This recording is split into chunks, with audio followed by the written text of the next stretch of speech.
Rise for the pledge, please.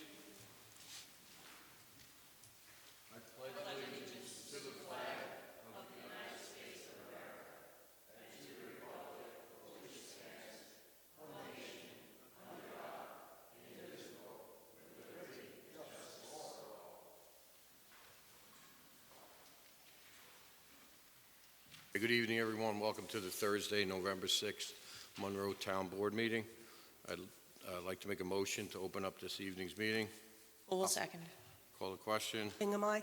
Scancarello, aye. Cardone, aye. Poole, aye. Richardson, aye. So moved. Supervisor, if I can just make an announcement that this meeting is being recorded, as are all meetings. Thank you. Okay. First item is a motion regarding accommodations. I'll make a motion to approve a request for accommodations from a particular person, which accommodations have been made known to the town board members in advance of the meeting. We will be taking a 5-minute recess between every 30 to 45 minutes. Do I have a second? Second. Call the question. Hingham, aye. Scancarello, aye. Cardone, aye. Poole, aye. Richardson, aye. I'm sorry, Mary, did you second that? Yes. Yes. Thank you. Mary seconded that.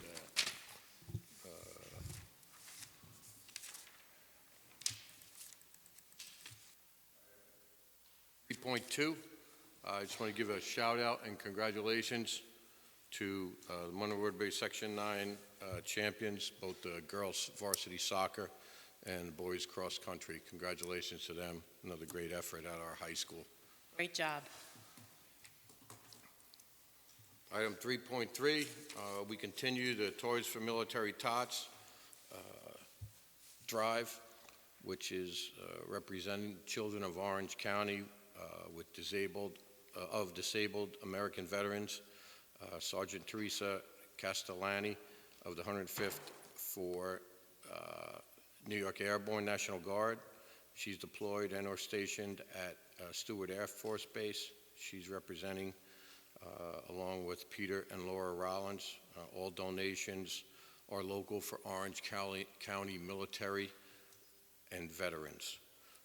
You can drop off your toys here at Town Hall in the lobby, and there are other locations throughout the county in Warwick, Middletown, Goshen, Chester, Monroe, New Windsor, Montgomery, way beyond Washingtonville and Florida. There's a poster out in the hallway.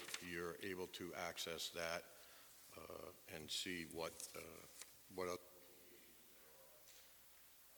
Councilwoman Houle, item 3.4, American Legion Post 488 food drive. Yes, so the American Legion Post 488, in conjunction with the Sons of the American Legion and the American Legion Auxiliary Unit, are conducting a food drive today through December 31st.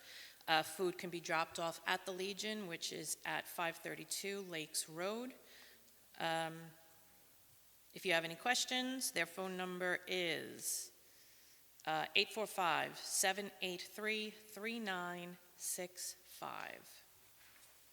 Thank you. You're welcome. Item 3.5 is the Monroe Woodbury Rotary Winter Coat Drive. Yes, so the Monroe Woodbury Rotary is collecting coats from October 27th through November 17th. You can drop coats off at the First Presbyterian Church, which is at 142 Stage Road, right here at Monroe Town Hall. You can drop them off at Sacred Heart Church Parish Outreach, which is on Still Road, 26 Still Road. The Woodbury Public Library, which is 16 County Road 105. Outback Steakhouse, which is 215 Larkin Drive.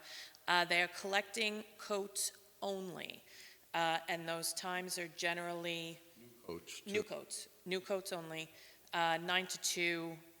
The only one that has late hours is going to be the Outback Steakhouse. That's 11 a.m. to 9 p.m. And they're also preferably children's sizes. Yes. Before we go on to the next one, in conjunction with that, the Village of Harriman is having their annual glove and hat drive. So you could drop those donations if you want up to over to town, Harriman Village Hall. Sorry. Okay, next up is the 2025 compost facility schedule. There still are a couple of weekends left. Councilwoman Hool? Yep, you can still drop off your composting Saturday, November 8th and Saturday, November 15th between the hours of 8 a.m. and 2 p.m. The compost facility is located on Lakes Road. It is for Monroe Town residents only, so you will need your driver's license or ID of some sort.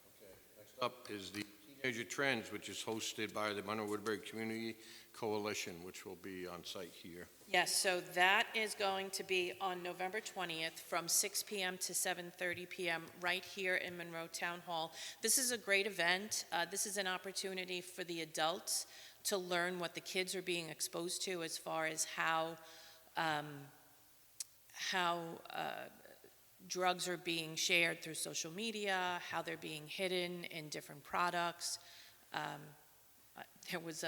The last one I was at, there was something inside of a highlighter. And it took a kid to show me where to find it. So if you'd like to come, they're asking that you register to attend. They'd like for you to register RSVP by November 17th, and you can do that by reaching out to monroewoodburycc@gmail.com. And this information is on the town's website, so if you've missed any of that, you can just go onto the town's website. Councilman Scangarello, item 3.8, Park 2025 Yes. Turkey Trot. Smith Clove Park 2025 Turkey Trot is scheduled for Sunday, November 23rd. 9 a.m. is race time, and you can register online or get more information for that at www.smithsclovepark.org. Usually a great event, and it's always well attended. And they did, I know it's not on the agenda, but that fall festival was fantastic. That they knocked themselves out. That was a lot of That fun. was Kristen, right? Yeah, Kristen And Sikoria. Chris Sullivan, all the commissioners Erica over there. Shetty was there, yeah, she helped Once out a again, lot. the Lindor sisters Yep. donated apples, candy apples, so it was a good event. 2025 Orange County Household Hazardous Waste and Operation Safe Scripts, which is the pharmaceutical collection event. That's going to be held at the Maintenance Garage in New Hampton. That's Orange County's Transportation Maintenance Garage. That's 21 Training Center Lane in New Hampton. It's across from the Mid-Hudson Psych Center. They'll take most household wastes and prescriptions, prescriptions meaning pharmaceutical waste. So that if you have any need for that, reach out, check on Orange County's website as well. Madam Clerk, you want to go over the electronic tire and recycling and shredding event? Sure. So this past Saturday, November 1st, at the Monroe Highway Garage, we hosted our electronic tire recycling and shredding event. It had a wonderful response. They collected in total 164 units of electronics. Approximately 45 tires were collected, and the amount of paper shredded was 5,143 pounds, 2.333 tons. So we will do that again in April for Clean Sweep, and then again November of 2026. All right. Next up, motion to open up the continuation of the public hearing regarding the 2026 Town of Monroe preliminary budget. If you can put the rate sheet up there. Is that a motion? I'll second. Yeah. Call the question. Hingham, aye. Scangarello, aye. Cardone, aye. Oh, aye. Okay, so moved. Sorry, who made those motions? I Tony did. made the motion. Al seconded. Thank you. So some of the major items taken out of the budget include the $750 for the police enforcement. We also took out the budget officer's salary. The library was approved, and that added $25,000 to their budget. And there were no adjustments done yet to salary. We usually wait and do that the last week before.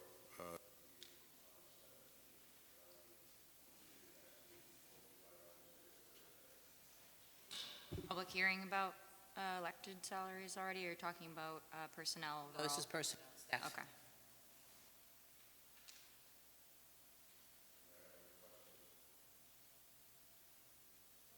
Rate, everyone knows the rate right now, currently.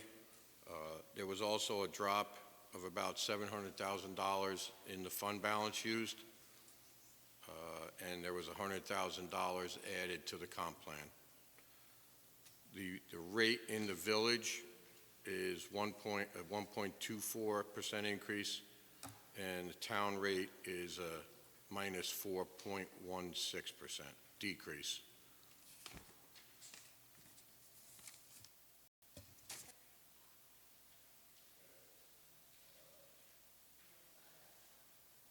Item to speak? I do have public comment. First speaker is B.J. Mendelson, followed by Audra Schwartz. Just a reminder, you'll have 5 minutes for comment. Please don't touch the mic. Speak clearly into the mic, announce your name. Mr. Mendelson, just give me 1 second, Sure, please. no problem. Got all night. Okay. Okay. I'd like to request that a public workshop be held concerning the budget due to the fact that, like the President's current cognitive state, it's structurally deficient. I'll provide 2 brief examples.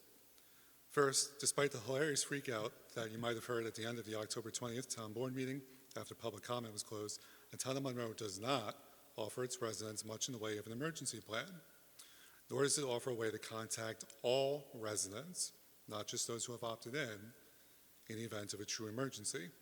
Given the current state of our climate and warnings from the DEC about our area's high potential for forest fires, we must seek proactive solutions that do not require our residents to opt in for notifications. The health and safety of our residents must come first. Second, my primary concern in this area is the health and well-being of 3 disabled adults I take care of. After 5 p.m., the town of Monroe does not have its own EMS coverage. We rely on other municipalities. This is an unacceptable arrangement that adds to response times, something that could kill, since every second counts as an emergency. Since this town budget does not provide for 24/7 EMS coverage of town residents, something that is shocking given the elderly population of the town, I'm requesting that a public workshop be held to discuss this budget, that the 2 new council members-elect are invited to attend, and that there's an opportunity for the public to participate in such a workshop. Thanks. Speaker? Audra Schwartz.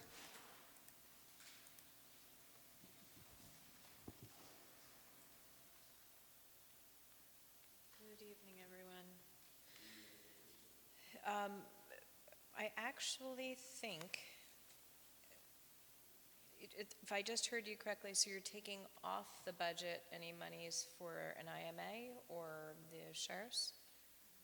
Okay, so then we probably just need to sit down then. I haven't had any meetings with anyone over the court's budget, which seems to be somewhat par for the course, but my numbers that I submitted for the court's budget were not put into the tentative budget. Numbers were changed. No one's explained to me why.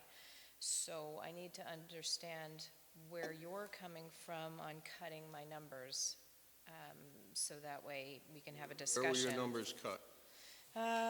The court officers primarily. There were a few, but the court officer, supervisor, and then the court officers are the big ones. And then a few of the others were cut as well. I understand that you haven't made decisions about raises for employees across the board. I mean, my recollection is, for the most part, you come up with some percentage across the board for employees. So I would hope that my court officers would get the similar raise, which is what I had asked for. But what I was trying to do was to come up with numbers that would work if we had to add court dockets, because you were adding on a sheriff's department or an IMA or something like that. As it is, we cut our court dates significantly, so now we only have 4 court dates a month. But what we've been doing to fit in the other things is to add hours on. So even though court normally would be like 5 to 7:30 or 8:30, we are oftentimes starting at like 4 o'clock to fit in cases, or adding another day in to fit in motion hearings and things like that. So wrapping that kind of concept in, plus if you're going to have a sheriff's department or some sort of IMA with additional traffic tickets being written, then we would probably be adding in court nights to accommodate for that. And so I need some more, I think, guidance and understanding.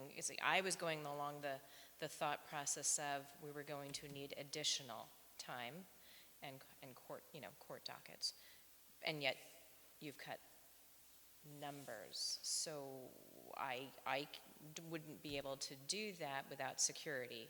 Where you've cut the numbers is for the court officer staff. I can't have additional hours and court nights if I don't have security. So I think it's probably more appropriate of a conversation where we could sit down and I can understand what your thought process was. Because no I'm going to one's- tell you, my thought process is currently through 10/15, Mhm. you've expended for the supervisor $4,900. Yeah, he's And you definitely ha- under. Can I, let me finish, please? Sure. I'll give you a little more time. And it was cut from 13,600 to 10,500. So Right. you have 3 months, let's say, to spend 5,000 additional dollars. Yeah, I wasn't actually talking about his number, because in my budget, I asked simply that he would get the same raise as the other people, but I didn't put in a specific number for him, because I'm still trying to understand. Any raises? BEW. Yes, I heard that before, I stated that before as well. But with respect to the court officers, I had asked for raises for them like everyone else, but to have that line item be no less than the 25,000. And I understand their number is under also, I only have the numbers, my budget, through September 30th. I don't have an updated one, but I show them as being about 70% expended through September 30th, right? So they're kind of on target for their line item. So you're saying October's metrics and you sent late September, so there might be, I don't know. I'm not sure, but, and I recognize the head of my security has spent less than budgeted, and I think we will be under that number. I'm still trying to gauge where I will be for next year. I'm more concerned about the court officers because they're pretty much on target as far as I can tell. And they were budgeted for 2025 at 22,000, right? So I was saying, hey, let's give them the same raise as everyone else, and let's put that number at around 25, anticipating that we're going to have extra court dockets. And maybe I'm off, maybe I'm not sure, but I think we need to sit down and really think about what your reasoning was, what's likely going to happen. Explain my reason. No, you talked about the court head of security. I keep talking about the court attendance? officers. Okay, Yes. so rather than sit down, let's move it to 24. I think that's a fair number there. Well, I don't know that because I don't know what the raises will be. So without that information, it's really hard for me to figure out what the number is going to be. They're entitled to the same raise everyone else is entitled to, and then based on that, I can figure out the number of how many hours I think we're going to need based on the number of dockets we're going to have. Let me. I can't really shoot blind on this one, in other words. Okay, so we're talking about $1,000 here. So if I left it at 25, you're okay? Probably. Okay. So we leave it at 25. But then, One- and then what I usually do is I have extra pots of money just in case to move around, and some of those things, you've also cut and without explanation.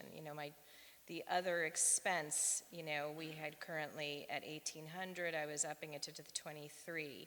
Education and dues, 2,400, I only gave it an extra $100, but, That's doubled from what you put in. So if you want to flip that back, you put in, hold on, which line item are we talking about? 100 for justice court, other, Yeah. Right? Yes. that was cut. And you, 2,500. I'm sorry, you put in 2,500 for No, education. for the dues, Dues and meeting. yes. And I cut it to 2,400. Yeah. So can we put back the 2,300 on the Justice Court other? If you want me to put your numbers back to where they were, I'll put them back. But my true belief is that there's got to be a little bit more of an efficiency in there, and there's got to be more income coming out of there. I know your position on it, but the income has been dwindling over the last 3 years. Right. So I'll put your numbers back. But we recognize that the court is not a revenue center. The Yeah, court I- needs And it's to almost operate like you just efficiently. cut all the enforcement revenue that we had, or actually the expense budget that we had for police. I can't control the revenue. Right, you can't control the number of tickets written, I don't write the violations, tickets. citing, right. I don't I'm write not, the tickets. I'm not going to get into it. I mentioned the word efficiency, too.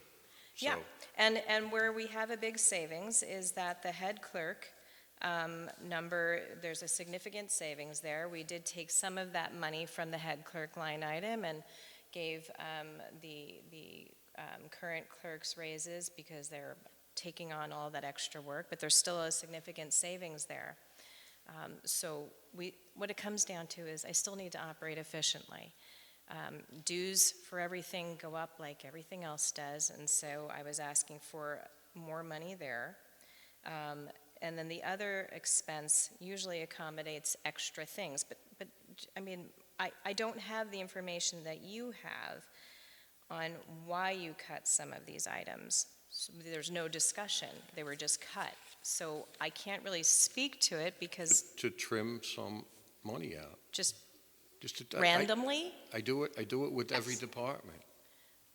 but randomly, like there was no discussion. No one talked to me about, This- well, where this- can we this- shave? This is the discussion. Okay, so then, No, rather this than is going me back and signing up forth, as a community member, Here's- having to talk like here's- I'm a community member. I'm the head of the court. Come on.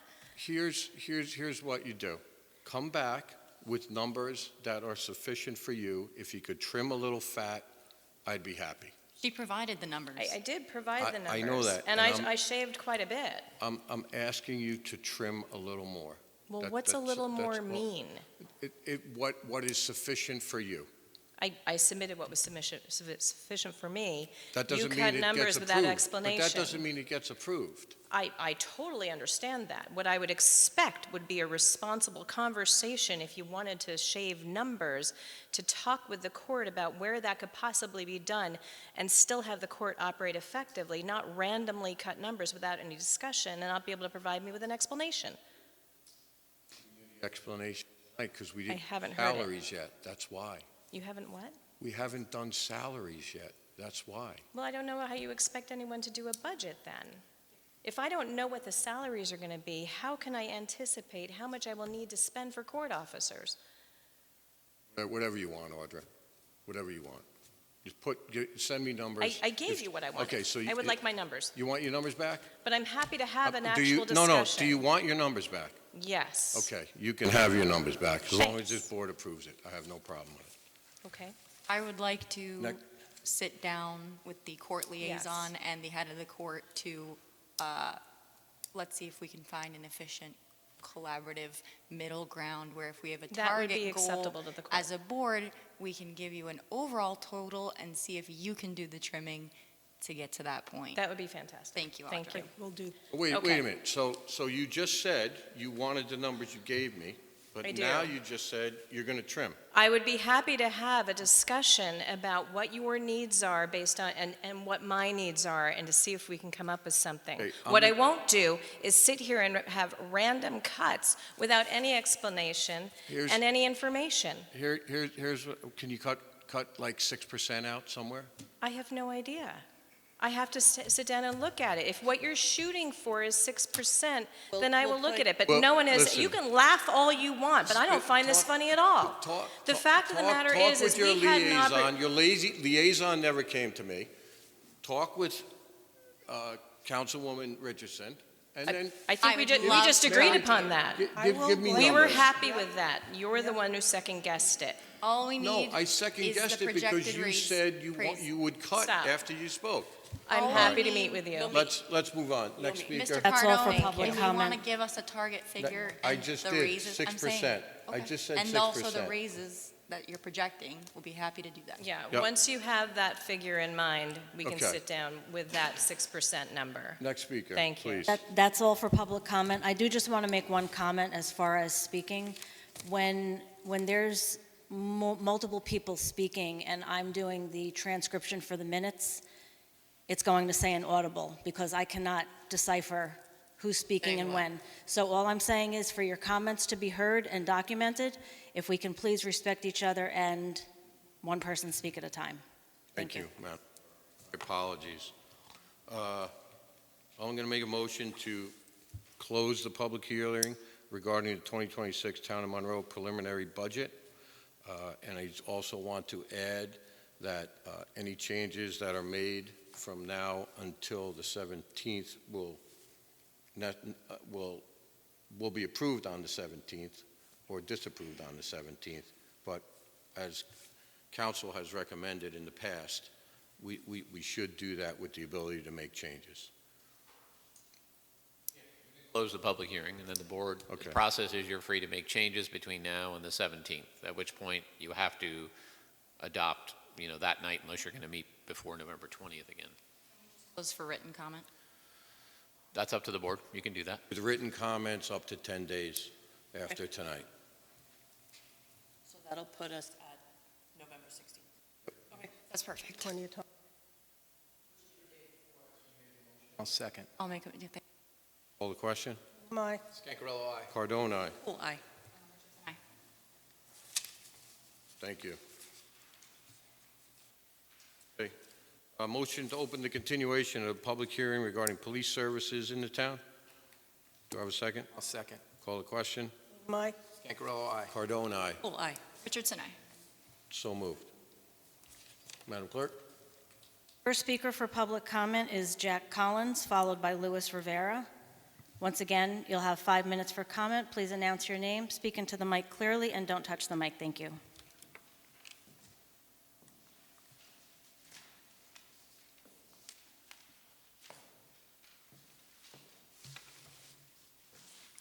I'm Jack Collins, a resident of the town for the past 27 years.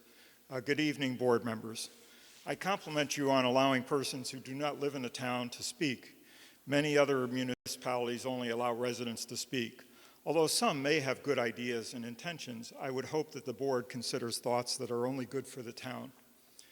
That being said, it seems logical that increasing law enforcement activities throughout the town is a good idea, an idea that will cost town residents an increase in tax burden. For some of us, it will not be an issue, while others, it might be a very significant issue. I hope that you are good stewards of our money. As I've watched previous board meetings, as well as folks' personal opinions on social media, such as Monroe Matters, many of the claims seemed outrageous. I did some independent research. Very little of what I heard cannot be reasonably substantiated. Deportations of American citizens has been claimed. Since 2025 began, there is one alleged case that a 2-year-old was deported to Honduras. Although in civil, not criminal litigation, I believe the phrase innocent until proven guilty isn't a constitutional right, but the 5th, 14th, and 6th Amendments do apply. Possibly we should wait until this civil trial has been resolved. Again, this is a civil, not a criminal matter. Kidnapping of American by law enforcement. My research did find 2 cases currently in trial of persons posing as police officers or law enforcement officers who allegedly kidnapped one person each. The imposters were arrested by real police officers. In 2025, not one law enforcement person has been charged with kidnapping, although the term kidnapping has been used in civil suits brought. No criminal arrests, let alone convictions, of law enforcement have been made in 2025, according to my research. In each case above, we are talking about one to a handful of people out of millions of illegal aliens admitted to this country unlawfully. One is too many, but let's keep our arguments factual. Let's consider the size of the problem as well. I've heard of resident aliens being afraid to speak up publicly. I do have a bit of experience, as both of my wives at one time were resident aliens prior to obtaining citizenship in the proper way. I am personally acquainted with almost a half a dozen illegal aliens in this area. I also discovered that for a few of them, that their employer took advantage of them to the tune of almost $1 million. When I told them about it and my hesitation about reporting it to authorities so as to not bring their illegal status to light, their leader told me to report it. They wanted the injustice fixed regardless of how it might affect them. Some of them have been here illegally longer than I have lived in Monroe. They wanted to do the right thing. I've heard that town residents who are also village residents come to complain about lack of enforcement, much of which is traffic issues. Let us not confuse the issue because the village has its own police department. Our village resident neighbors need to take those concerns to the village. I suspect that should the town contract with the sheriff's department, they would not respond to village issues unless the village police requested them. Is that correct? I've heard that the sheriff's department has a contract with ICE. Some seem to indicate that means the sheriff officers are deputized ICE agents. Nothing could be further from the truth. The jail in Goshen does have an intergovernmental service agreement with the Department of Homeland Security to detain persons who have been arrested by federal law enforcement. 1 minute. Including the FBI and U.S. Marshals. I'm not sure I understand how that has anything to do with Monroe contracting for law enforcement within this town by the sheriff. There are numerous other ideas that have been brought up as facts that upon scrutinized exploration don't hold much water. I hope that you, our duly elected representatives, will abide by the law as well as do what is the right thing for the town. Thank you for your time. Louis Rivera, followed by B.J. Mendelson.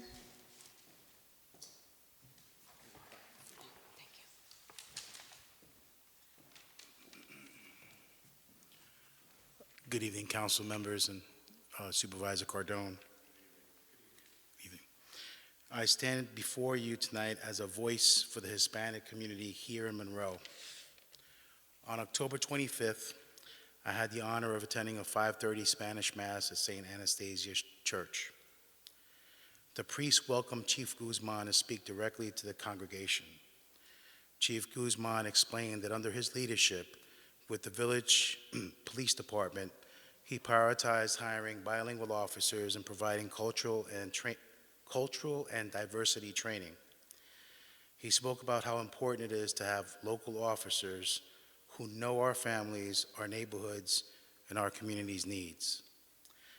That is the kind of policing I believe in. Local officers serving the local community, building relationships, understanding our culture, and protecting the people they work with every day.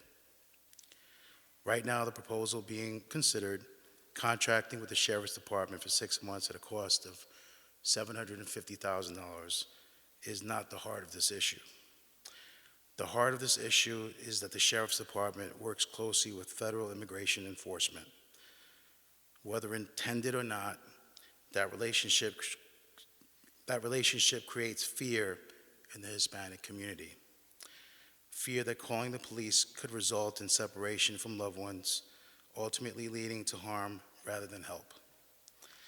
A community that is afraid of its police is a community that will live in fear, and frankly, that is not living. I'm asking the board to pause and reflect, to consider not only the dollars and cents, but the human impact. We are called to love our neighbor and to act with compassion. As a Catholic, through our teachings, we are called to protect the meek in society. I humbly ask the board to please think carefully about the impact of this choice. We all know God is watching all that we do. Would God turn his back on the immigrant who came here seeking opportunity? Would he disregard them? Or would he stand with them, protect them, and ensure that they are treated with dignity? I humbly ask the board to choose compassion, community, and frankly, to just do the right thing. Thank you. E.J. Mendelson, followed by Aaron Hughes.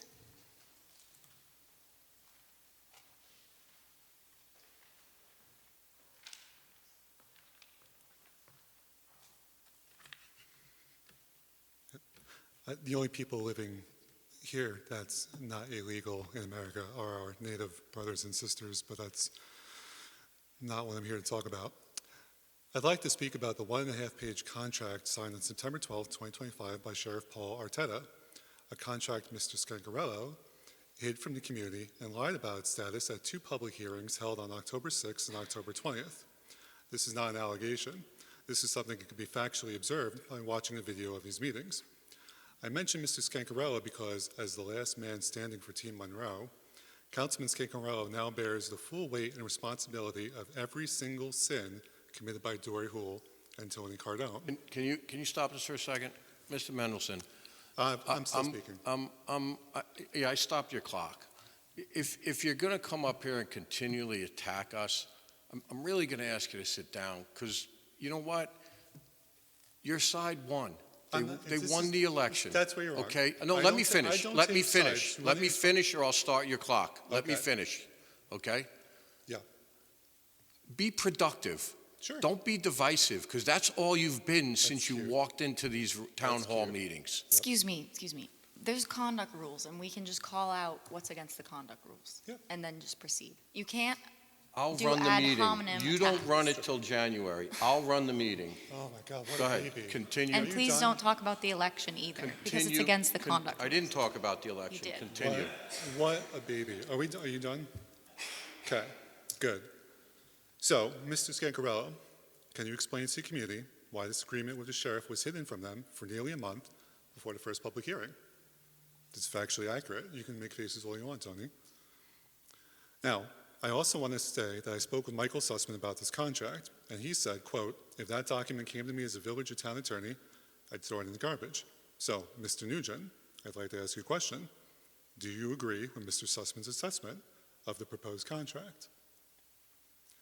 The contract, for those who have not seen or read it, which is the majority of the people that live in this town, states that the sheriff has the discretion to assign or not to assign 2 individuals to the town. That means that on any given day, we would have no police presence at all, despite the claims made by this board. I'd like to hear an explanation, particularly from Mrs. Scancarello, about how that arrangement is worth $750,000 in town taxpayers, especially given that the state police offers that same kind of coverage for free. Despite the fact that both the Sheriff's Department and Orange County have insurance, this agreement also includes a clause to hold the sheriff harmless for anything he does within the town of Monroe. This indemnification, I want to inform the public, would include the potential participation in ICE raids. Since ICE enforcement methods meet the legal definition of kidnapping, despite what you might have heard in Fox News, which is to take someone and deny them due process and access to attorney, I believe any law enforcement officer or member of ICE participating in such activities should be held and charged to the maximum extent possible under the law. Finally, within this contract, there is no supervision provided of the deputies we would get, assuming we got them at all. So, who do the deputies report to when providing law enforcement services on behalf of the town? Would it be you, Mr. Scancarello? Given all this, I'm going to ask Mrs. Scancarello to join with Councilwoman Bingham and Supervisor-elect Tony, Supervisor-elect Richardson, in doing what the people have resoundingly requested on Election Day.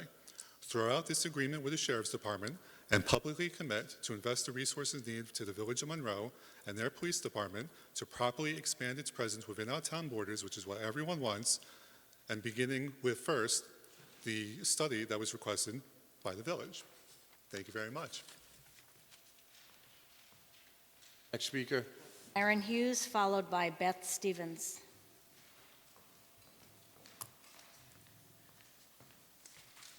Hi.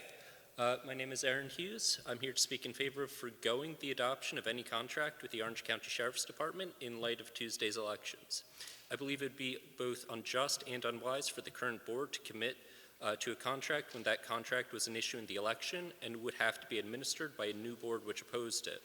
We all prefer the village police to the county police. Supervisor Cardone, you have represented to the public that all board members agreed that the village police are preferable to the county sheriff. Where we disagree is how viable of an alternative the county sheriff's office is. We have had those arguments. I will not reiterate them now. While I canvassed for a county legislative candidate during the election, I canvassed throughout Monroe. Residents expressed concerns while I was on their doorsteps about the possibility of contracting with the Sheriff's Department. My house did not receive campaign literature from Team Monroe, but we did from Preserve Monroe. It included discussions of the arguments over the police department. These arguments were repeatedly featured in the Photo News and Times-Herald Record. The lion's share of public speakers at our town board meetings on this issue have spoken in opposition to contracting with the county sheriff. When Legislator Toohey spoke at the October 20th town board meeting, he referred to this opposition as a consensus. Irrespective of your beliefs about the merits of partnering with the county sheriff, I respectfully request that in deference to democratic principles, you decline to do so. If that does not convince you, consider the alternative. Supervisor-elect Richardson would be left with the task of executing a new executing a new agreement that she has repeatedly spoken against. The county sheriff would be left with the task of policing a community whose newly elected representatives have spoken against their operations. The members of this town board are still in office. Because of that, there are many tasks, such as adopting a budget, that you have no choice but to make. Deciding the future of policing in Monroe is not one of those.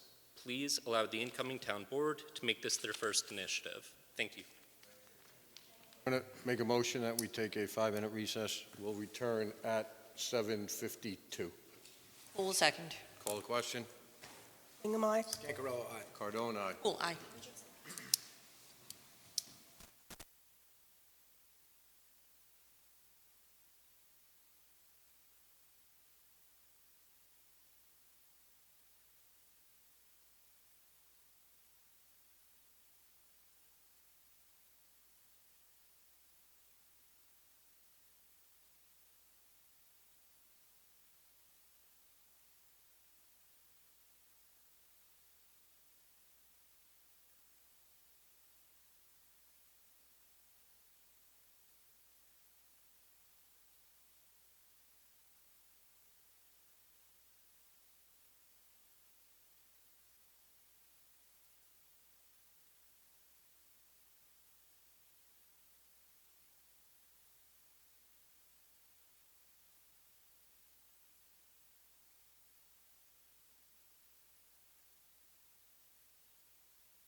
Okay, I'll make a motion to, We have one more minute.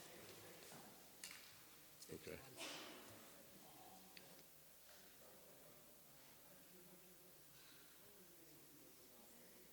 That's what I said. Yeah, we have one more.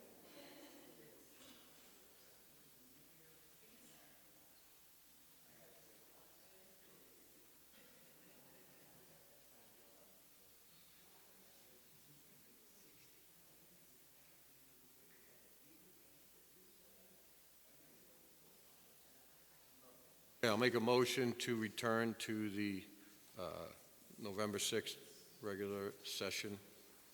I'll second. Call the question. Aye. Scangarello, aye. Cardone, aye. Oh, aye. So moved. Okay, next speaker. Carol Soteropoulos, No, I'm sorry, no, Beth Bethany Beth Stevens, followed by Carol Soteropoulos. Before you speak, I just want to make an announcement. Maybe I didn't make myself clear at first. We have ceased negotiations with the sheriff's office out of indifference to the incoming board of 2026, and because the clauses in there we were not in favor of. So keep that in mind if you're coming up to speak and telling us that you want it, you don't want the sheriff's agreement. I'm sorry, go ahead. It's okay, Tony. With that in mind, because I was going to speak to the IMA, is that still on the table? Just please announce your name. I'm Beth Stevens. Thank you. No, what Supervisor Cardone was saying is that we've ceased negotiations with the Orange County Sheriff's Office, which means we are no longer pursuing an IMA with the Sheriff's Office. That's done. I'm sorry, an IMA with the village. Is that still on the table? Yes. Okay, so thank you. Thank you for the clarification. Yep. And I do want to say, like, as a council person-elect, I'm not here for political points at all. I just want to share my knowledge because establishing governance and new organizations, it's just my wheelhouse. And I've done a lot of research on that. Now that I know that you are continuing to pursue that IMA, which I'm very, very grateful to hear, I would just like to offer some advice and some guidance. So I took a look at guidance from the Department of Homeland Security, Department of Justice, National Policing Institute, and RAND, which both our state and federal governments rely on heavily. They all have implementation guidance. And while the acronyms might be a little bit different from each plan, they all stress the same thing. It starts with statistical analysis. And I know at one point that's what the village was asking for. Now, that might sound like a very complicated report. It's not. It's just a needs assessment. It's a needs assessment based on what you can find. And so it does start with the data that you can get your hands on, and then conducting an analysis, and then interpreting how that's going to affect how you implement your policing force. I have heard comments before from certain members that say, well, the data's just not there. I get that. Like, I get that if you go to a zone sergeant or you go to the sheriff's department and you ask a policing professional, can you provide me with this data? And this is in the guidance plans that I'm talking about. Policing professionals are not like data statistical analysis. They don't know how to find that information. And so that's where you got to help them and guide them or find the right people in their department that can help you pull the raw data. I'm like, no, I'm not a data analyst. I'm an organizational analyst. But like just me thinking through what could we find. So I believe that you looked at what the state troopers were like what calls they were getting. Did we consider comparing that to when the state troopers were at their peak, before they couldn't completely service the town of Monroe, when our courts were getting all of those tickets and all that revenue coming in? Have we looked at the differences and how it's dropped? And then have we also considered how much our community has grown since that time? Because that's pre-COVID, and Monroe has definitely changed. Besides the state troopers, I do think you should be able to find stuff from the sheriff's department. You should be able to get some interpretations from the village. I know a lot of people in the town call the village thinking they're going to get help and then find out that they're not going to get help. I would love to just help you through this process. And so after we get all of that information, again, it's about interpreting, and it's also not just data. You got to talk to the stakeholders because they're going to share things with you that have nothing to do with data. And so, like, I hope Chief Guzman is a part of that conversation. There's maybe an opportunity to involve Harriman. Normally, what I would do in a situation like this is I would put together a tiger team or a committee. It wouldn't just be one consultant. That consultant that you identified would probably be a great person to be a part of it, but there's other members of the community that I think would be really good additions. Like, I immediately think of Mr. Rob Furbeck would be great for someone like that committee. But you collectively work on this together. And then you also have to consider about your second and third order effects. I mean, it's not just about getting the police, then you have to think about how it's gonna affect the rest of your justice system. I immediately think of how that's going to affect our town courts, and I know Audra was speaking about that earlier. When I looked at these plans, one of them, it was from the National Policing Institute. They actually did a very recent survey on all of local municipalities throughout the United States of America that have set up a new police department in the last 5 years. It's 165 different police departments. And only 1/4 of them took the time to do the needs assessment. The other 75% ended up having major failures and issues in terms of both funding, how the community felt about it, and how effective it was. I would just like to offer that if you are continuing this IMA discussion, that you look at it from a broader perspective. Even before January, I'm happy to assist. I'm happy to help. That is all. Thank you. Thank you. Carol Soteropoulos, followed by Catherine Troiano.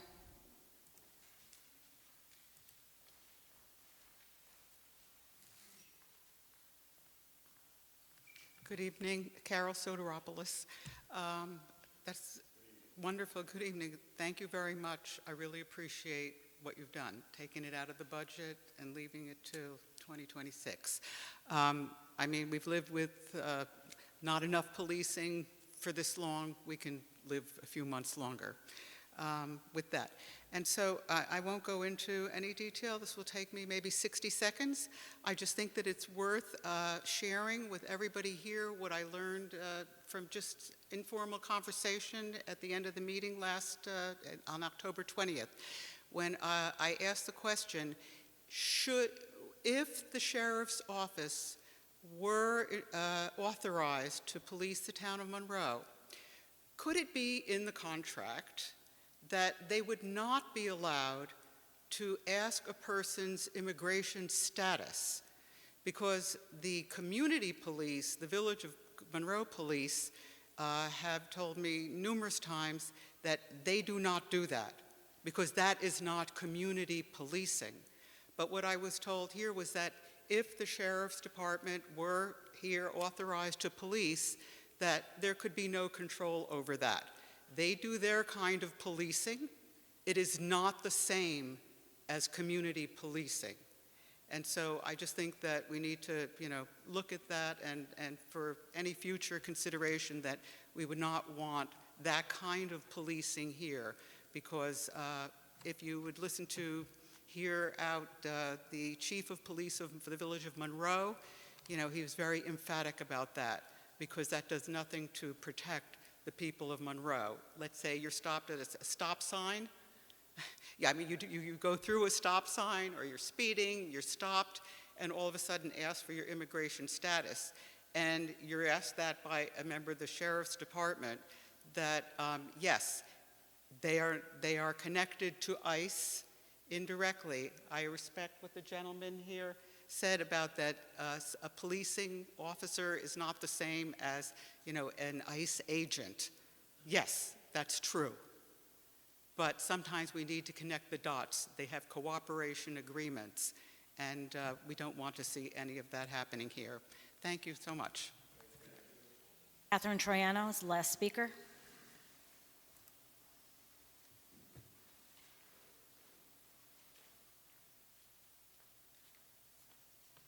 Catherine Troiano, Village of Monroe. I guess I was going to speak against the IMA with the Orange County Sheriff's Department. As you have said, you are no longer pursuing it. Not really much more to say. Thank you very much for making that decision and leaving it to the new incoming board, what will be done. And again, thank you. That's all for public comment.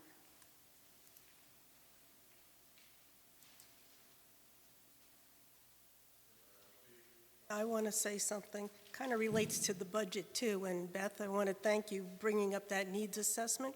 I think we need to put some money in the budget for some kind of a consultant to do the research, to dig out those facts and figures as to how many of whatever type of crime or traffic infractions, again, what was done at the peak of when the state troopers were enforcing things in the town versus now, because I think that would be important, and to have somebody that is knowledgeable into where we can find this kind of data, I think that's very important. So I think maybe I'm going to say $30,000 be added to the budget for specifically a needs assessment for police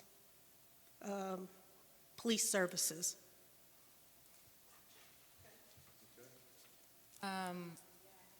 I'd see what that figure is, that we don't have the averages for that kind of needs assessment study. So if we find specific figures, we can submit that via email and written comment and deal with it that way.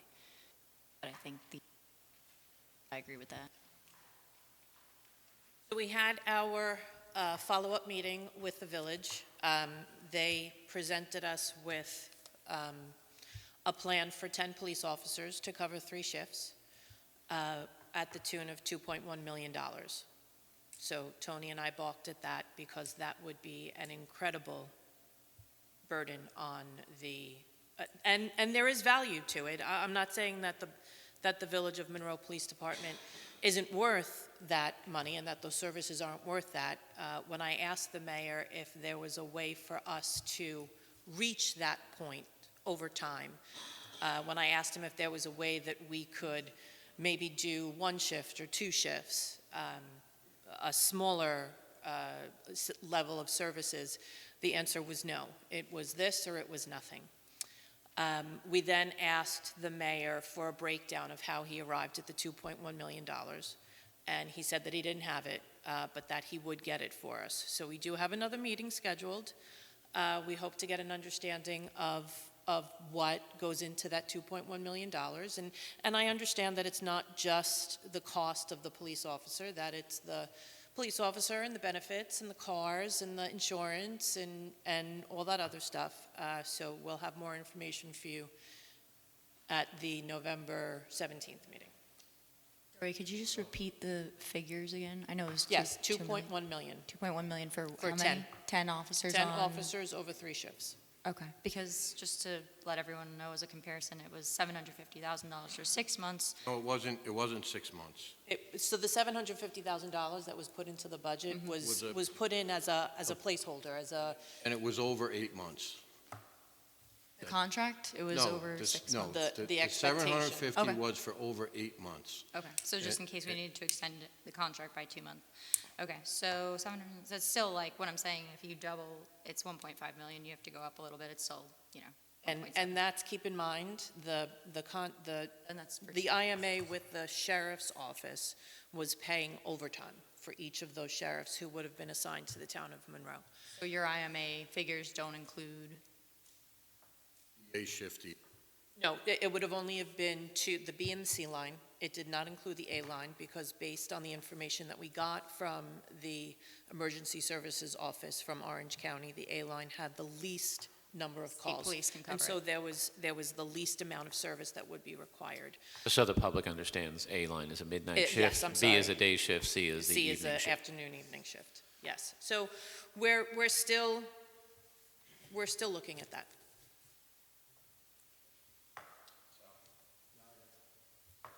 Just a couple of points. 2.1 million, if you go up another $1.5 million to $1.7 million, you can essentially start your own police force. 1 million, you're not getting Into the mic, please. an asset, you're not getting a building. And that's why we immediately balked at it. I know that there's other options out there, and, we'll still meet with the mayor. He did not like the stat data, if I remember correctly, that we got from the county, because So they were making arguments that there was additional data that was not included in it. I mean, listen, for 2.1, at 2.1 million, your taxes would go up just about $11 per $1,000 of assessed value. So if your house was assessed at $70,000, that's an additional $770 in your tax bill, if we went that route. Did ask the sheriff about, Carol, about your claim there. They do not police like that. That's been rumors. Their contract is for housing with the federal government, is for housing of prisoners. It's not, it's not how they police, and he was adamant about that. Bethany, extremely well-spoken. Where you been? You should have been. You should have been here earlier. So thank you. It was well prepared. So, and you didn't read from anything, which is another great asset. So that's all I have. I just have responses to questions that were asked. So Jack had asked, what is the cooperation, or what is the perceived link between ICE and the sheriffs? And I also called the sheriffs, and they did also say that they have an existing contract, again, to hold prisoners relating to dedicated ICE holding cells, but that they said that policy could be directed at the local level. My concern with our contract was, when I called the county attorney as well, he was under the impression that we had an existing police infrastructure, and I don't know of any existing contract or previous contract with the sheriffs and a municipality where they'd had no police structure to direct those officers, so that would be a little odd. And would the sheriffs cover the village? So I don't believe that our dedicated officers for the town under our contract, they would not police or patrol inside the village. However, the county sheriffs have obvious domain over the entire county. They have the ability to do so. I assume if they were going through the village, or they were called there for mutual aid and they were the nearest officer, you know, I don't know if it would call in a new sheriff or call in a state PD officer, or if just the nearest, if they were stationed and there was an emergency in the village that needed extra support. That's a great question. Would that draw from our 2 stationed deputies? It's not in the contract, but I... Into the mic, please. State PD first, unless there was a deputy. Someone said reallocate the $750,000 toward basically a village IMA instead of a contract with the sheriffs. Yeah, it's the next meeting for a village IMA is December 4th. That's after the adoption of the budget. It would mean that we have no police budget line, which is concerning to me. We'd have to make allocations later on. That's something you'd want budgeted.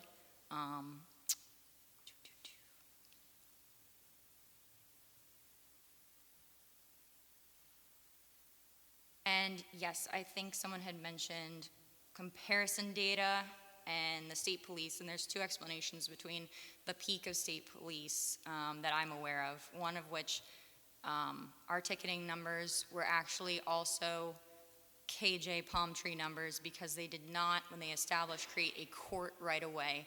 So their ticketing actually came through our court, and we had an agreement, I believe, to have some revenue come in from that as well.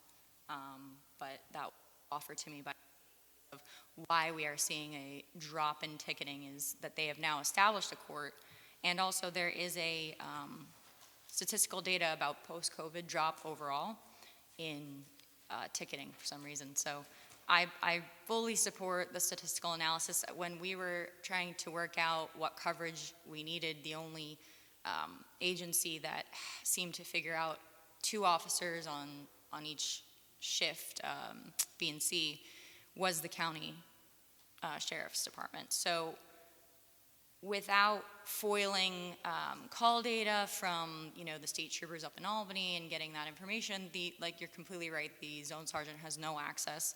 I spoke to him, he told me we'd have to do batch foils, and I 100% agree with Mary that we need to have someone who knows exactly where to find these things, allocate a percentage of budget to pay for a professional consultant.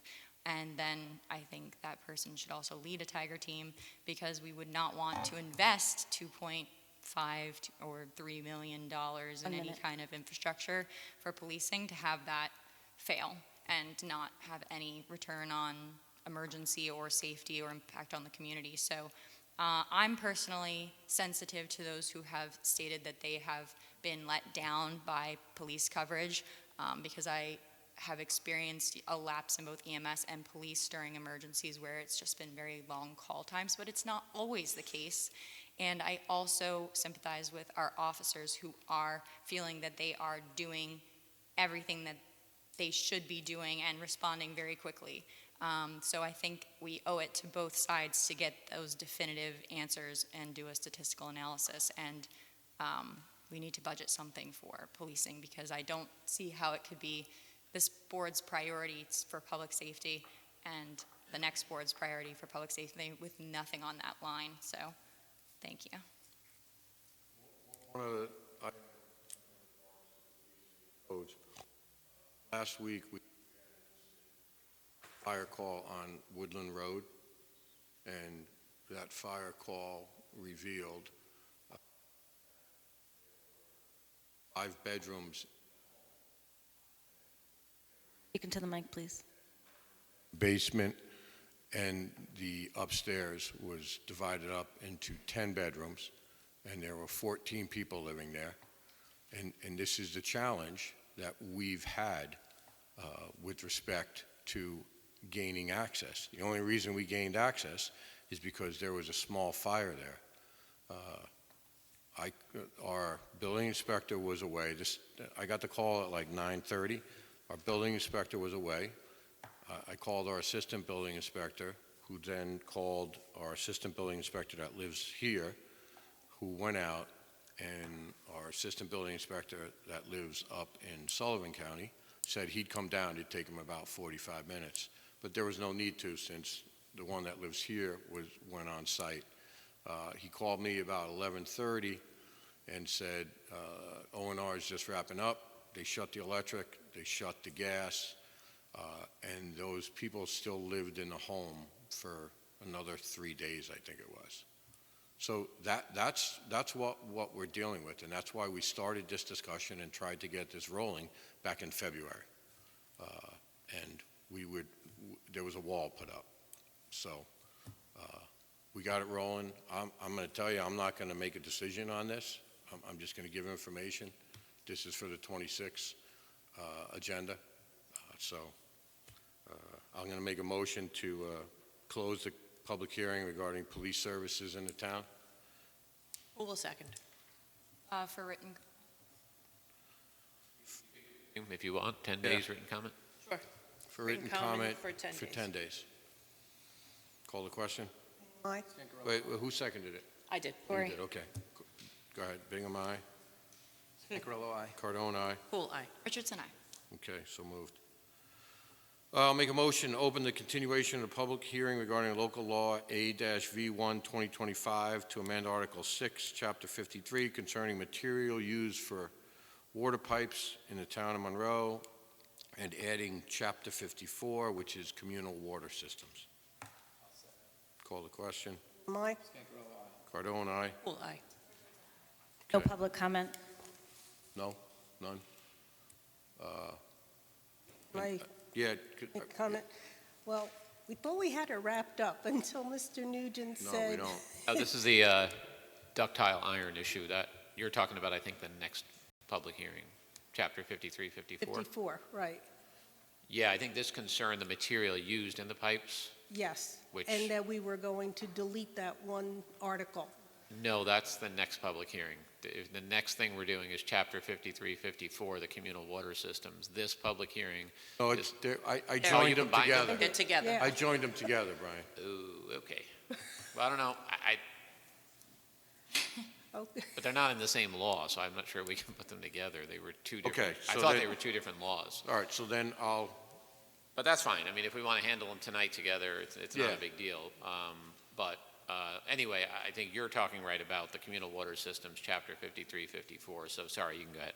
okay, so you had mentioned that because Article 11 isn't with the planning and zoning, I did reach out to Bonnie Franson, and she also did reach out to Matt Sickler, who's their planning board engineer.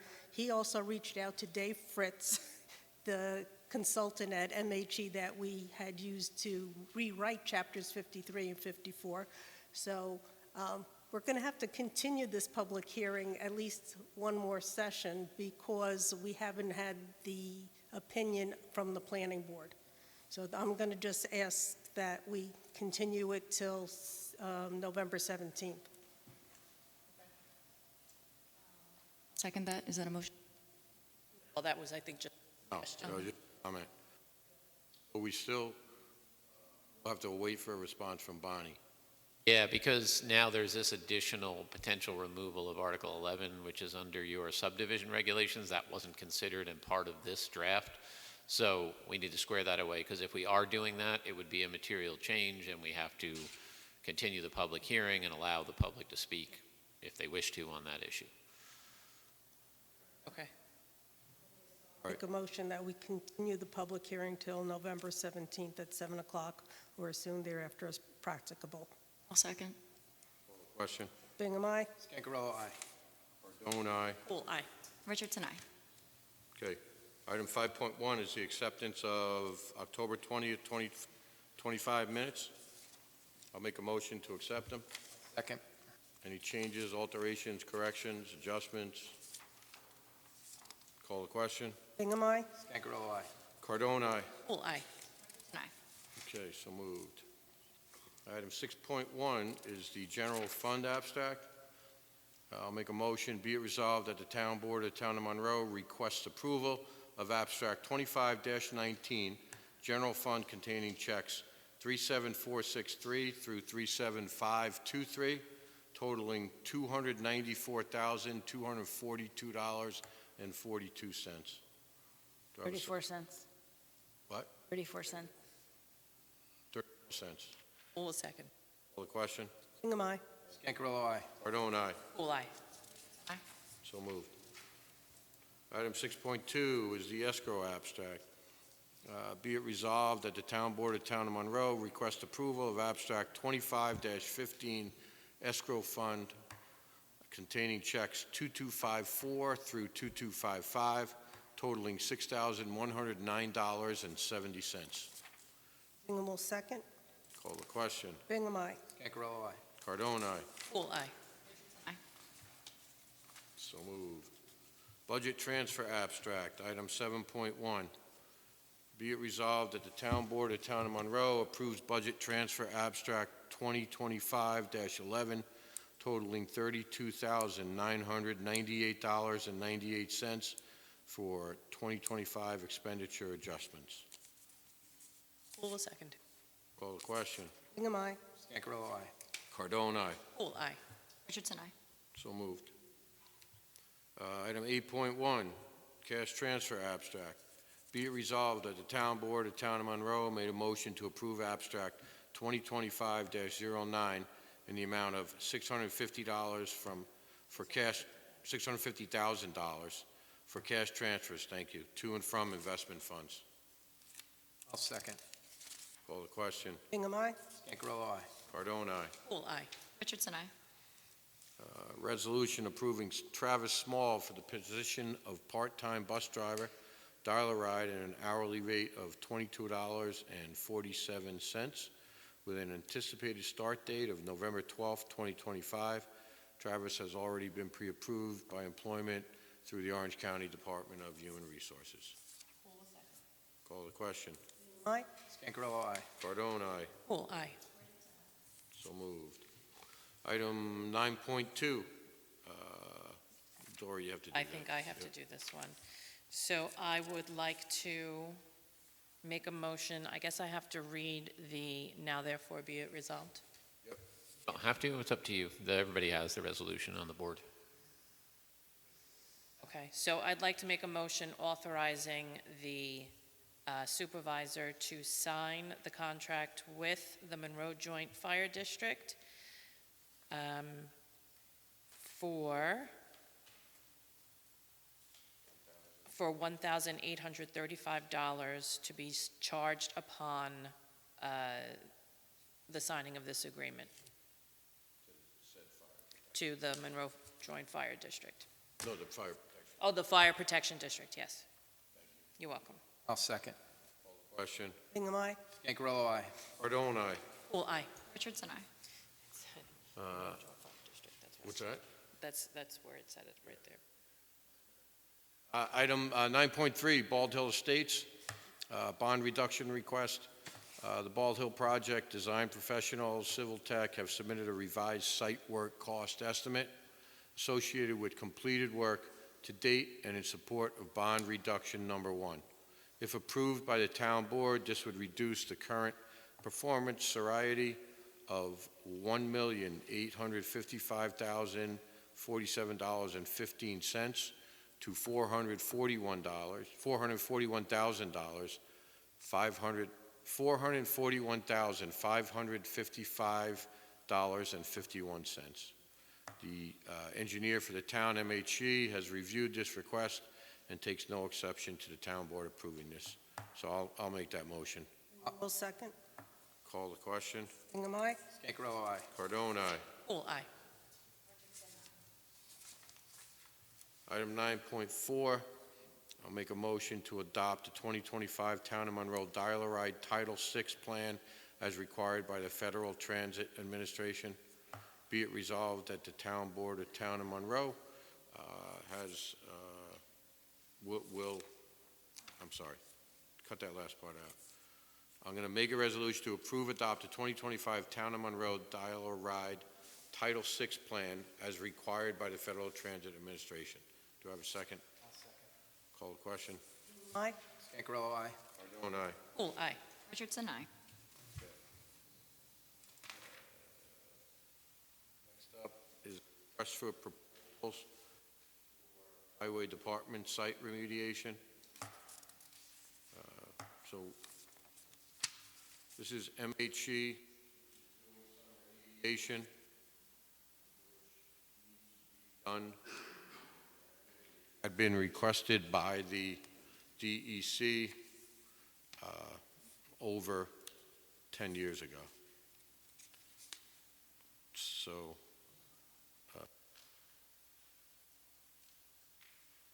motion to accept that proposal.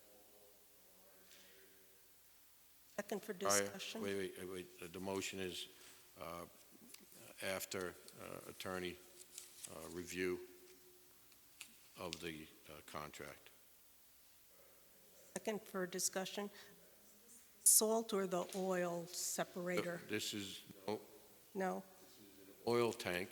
Oil. Okay, it is That the is, oil. yeah. No, not the oil separator, though. But the oil tank. It's an oil tank. And in order to move forward with a new highway garage, this has got to be done. Call the question. Hingham, aye. Scangarello, aye. Cardone, aye. Pool, aye. So moved. Supervisor, just the clerk advised me, this is scheduled to be placed, at least the ad to advertise for the bids. So is the board good with that moving forward? Okay. And then we can still review the documents before they're given, but it'll just be a notice to bidders that, what's the date for submission, Val? Due back on December 10th. Yeah, by so we have 2 some p.m. time to review it. So, but if the board's good, she'll continue to put out that notice so you can move that forward. Okay. So I believe this is scheduled to be published in the paper just November 13th. Motion for I think we should just motion to authorize the clerk to advertise the bids for that. Oh, I make a motion that the town clerk submit the request for proposals with a due date of December 10th, did you say? December 10th, yes, at 2 Okay. p.m. Very good. Okay. Call the question. Hingham, aye. Scangarello, aye. Cardone, aye. Pool, aye. Okay. Item 9.6 is a request for a new stop sign installation.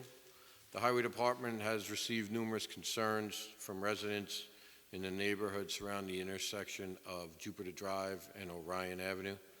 That area serves as a school bus stop at the end of Jupiter, and residents have been reporting ongoing issues with vehicles speeding or failing to stop or yield when entering Orion. Make a motion to approve this. So the stop sign will go on Jupiter. Stop sign is going on at the intersection of Jupiter, On Jupiter. Yeah, on Jupiter. And there won't be any stop sign placed on Orion, so it'll just be one single stop sign? Yep. Okay. Okay. So move. Call the question. Hingham, aye. Stancarello, aye. Cardone, aye. Cool, aye. Okay. Item 9.6 are the water levies. Be it resolved that the Town Board of Town of Monroe approves the levying of outstanding water bills. There's a list of properties on here totaling $186,562.30 regarding the following properties. Levy being re-added to the 2026 town and county tax bills. I'll Cool, second. Was that Mary? I'll second. Call the question. Hingham, aye. Stancarello, aye. Cardone, aye. Cool, aye. Richardson, aye. Okay, so moved. Okay, recommendation of award to Water District 14 Improvement Survey. So MHE, our town's engineer, made a recommendation that the town of Monroe award the Monroe Water District number 14 Improvement Survey work to be done by Tectonic Engineering and Consultants. They're also geologists and land surveyors. The fee is $30,950. There were bids on that.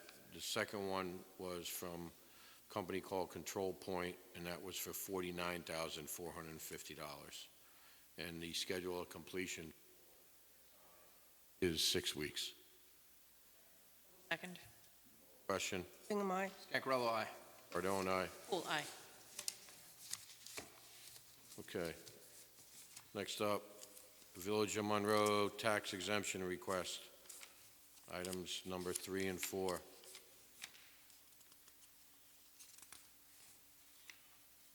We have exempted them from 3.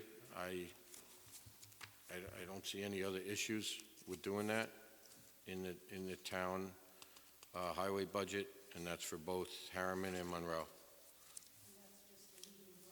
Yes. Yeah, they'll unfortunately have to find another location to dump their leaves, weeds, and brush. So I make a motion that we grant the exemption for item 3.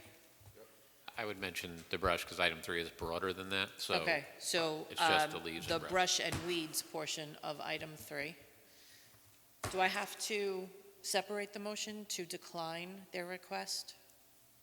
I For- think you would just grant the request only to the extent that the brush and leaves Okay. is exempted. It'd be for Monroe at least the same as last year. Yes, You did for the the same Village thing. of Monroe. For the Village of Monroe and the Village of Harriman. Did you do Harriman the same thing last year? Yeah. Okay, yeah, so it'd be both of them.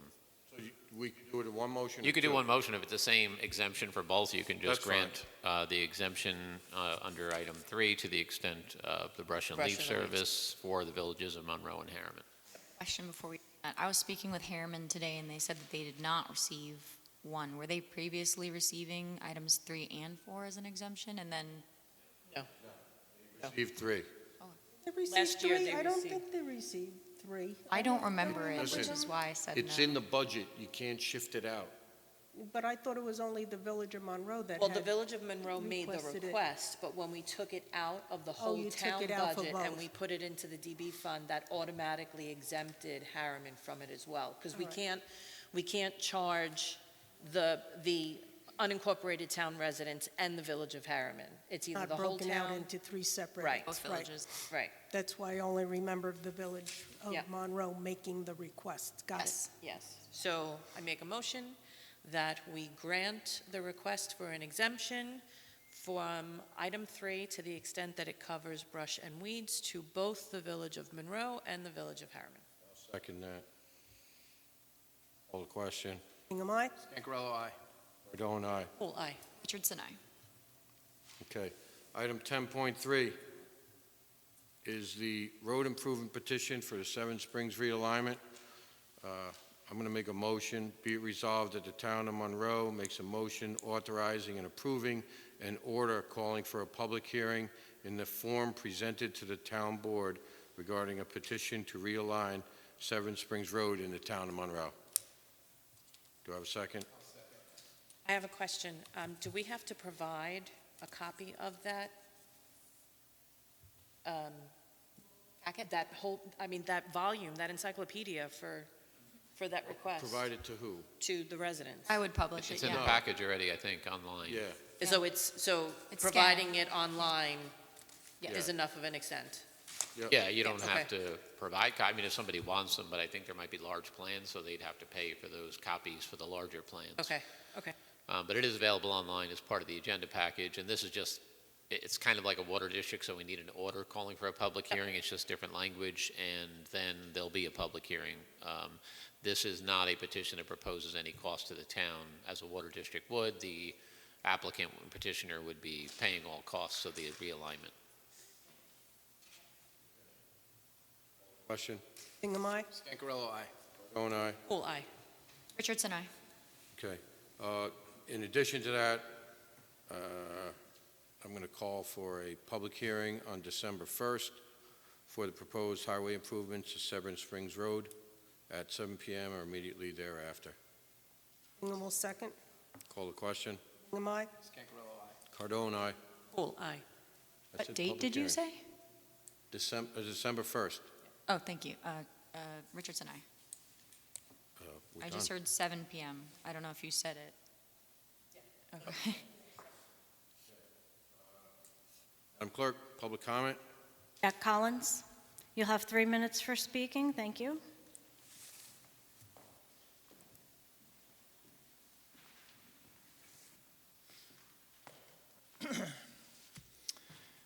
Supervisor Cardone and board members, please accept my early resignation as a board member of the Town of Monroe Board of Ethics effective December 31st, 2026. It has been my honor, and I remain committed to the principles of ethical governance, as I have for my 52 years as a soldier in the United States Army. Although I have 1 year remaining on my commitment, I must resign now because my family comes before everything except my Savior. Since one of the town board members has formally notified me of her intent to pursue legal action against me for fulfilling my civic duties as a Board of Ethics member, I cannot continue to permit my civic duty to bring grief to my family. I have been informed that the town's insurance coverage will defend myself along with other board members. I'm grateful for that.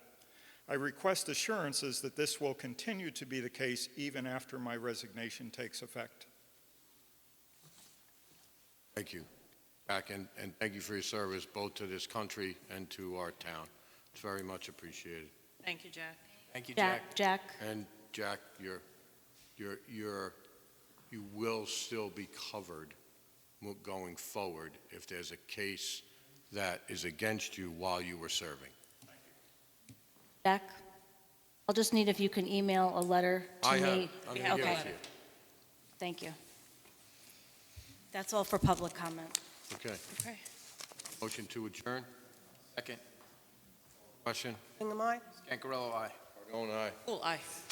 Richardson, aye. But we didn't make any motion to accept the resignation, though. Because it wasn't on the agenda, so we'll put it on the next agenda.